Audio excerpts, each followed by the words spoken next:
Novembre 2012, il mese della previdenza. L'iniziativa è del Fondo Pensionistico Solidarietà Veneto, in collaborazione con associazioni imprenditoriali e sindacati.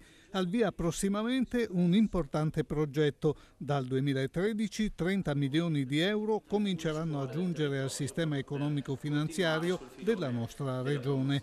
Un toccasana per il Veneto che continua ad essere flagellato dalla crisi. Resta a galla chi ha saputo innovare, restando competitivo sui mercati esteri.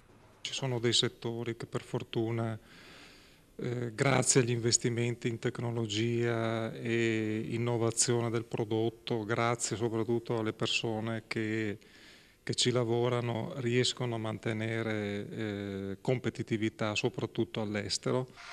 Un dramma fra gli altri la disoccupazione dei giovani, che spesso seguono corsi di studio non rispondenti alle esigenze delle aziende. La disoccupazione sta aumentando anche nel Vicentino, le ore di cassa integrazione sono sempre molto numerose. Noi abbiamo superato a settembre fra disoccupati e inoccupati il numero di 50.000, che è un numero che questa provincia non conosceva da decenni. Colpite dalla crisi anche molte aziende artigiane, fra i settori in maggior difficoltà l'edilizia. Le aziende che ce la fanno ancora per il momento sono le aziende che sono riuscite a innovare i propri processi produttivi, i propri approcci ai mercati e sono abbastanza trasversali tra i mercati. Cito la meccanica, cito pezzi dell'orafo, cito alcuni pezzi del sistema moda.